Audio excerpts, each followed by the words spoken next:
ಹಿಂದೂ ಸಮಾಜೋತ್ಸವ ಕಾರ್ಯಕ್ರಮಕ್ಕೆ ನೋಟಿಸ್ ನೀಡುವ ವಿಚಾರಕ್ಕೆ ಸಂಬಂಧಪಟ್ಟಂತೆ ಆಯೋಜಕರು ಭಾಷಣಕಾರರಿಗೆ ಈಗಾಗಲೇ ಪೊಲೀಸರು ನೋಟಿಸ್ ಅನ್ನು ನೀಡಿದ್ದಾರೆ. ದಿಕ್ಸೂಚಿ ಭಾಷಣಕಾರ ವಿಕಾಸ್ ಪುತ್ತೂರ್ಗೆ ನೋಟಿಸ್ ಅನ್ನು ನೀಡಲಾಗಿದೆ. ಚಿಕ್ಕಮಗಳೂರಿನ ತರೀಕೆರೆಯಲ್ಲಿ ಹಿಂದೂ ಕಾರ್ಯಕ್ರಮವನ್ನು ಆಯೋಜನೆ ಮಾಡಲಾಗಿದ್ದು, ಮೆರವಣಿಗೆ ವೇಳೆ ಸಂಚಾರಕ್ಕೆ ಅಡ್ಡಿಯಾಗಬಾರದು, ದ್ವೇಷ ಭಾಷಣ ಕಾಯ್ದೆಗೆ ಉಲ್ಲಂಘಿಸದಂತೆ ಈಗಾಗಲೇ ಸೂಚನೆಯನ್ನು ನೀಡಲಾಗಿದೆ. ದಿಕ್ಸೂಚಿ ಭಾಷಣಕಾರ ವಿಕಾಸ್ ಪುತ್ತೂರ್ಗೆ ಪೊಲೀಸರಿಂದ ನೋಟಿಸ್ ಅನ್ನು ನೀಡಲಾಗಿದೆ. ನಿನ್ನೆ ತರೀಕೆರೆಯಲ್ಲಿ ನಡೆದ ಹಿಂದೂ ಸಮಾಜೋತ್ಸವ ಕಾರ್ಯಕ್ರಮ ಒಂದು ಕಾರ್ಯಕ್ರಮವನ್ನು ಆಯೋಜನೆಯನ್ನ ಮಾಡಲಾಗಿತ್ತು. ನೀವು ಹೀಗೆ ಭಾಷಣವನ್ನ ಮಾಡಬೇಕು ಅಂತ ಹೇಳಿ ಪೊಲೀಸರು ಎಚ್ಚರಿಕೆಯನ್ನ ಕೊಟ್ಟಿದ್ದಾರೆ.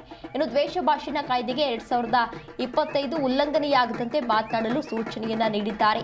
ಅನ್ಯ ಕೋಮಿನ ಭಾವನೆಗೆ ಧಕ್ಕೆಯಾಗದಂತೆ ಮಾತನಾಡಿ, ನಿಮ್ಮ ಭಾಷಣ ಗುಂಪಿನ ವಿರುದ್ಧ ದ್ವೇಷ, ಹಿಂಸೆಗೆ ಪ್ರಚೋದನೆಯಾಗಬಾರದು, ಮೆರವಣಿಗೆ ವೇಳೆ ವಾಹನಗಳ ಸುಗಮ ಸಂಚಾರಕ್ಕೆ ಯಾವುದೇ ರೀತಿ ತೊಂದರೆಯಾಗಬಾರದು ಅಂತ ಹೇಳಿ ಕೆಲವೊಂದಷ್ಟು ಮಾಹಿತಿಯನ್ನ ನೀಡಿ ಸೂಚನೆಯನ್ನ ನೀಡಲಾಗಿದೆ.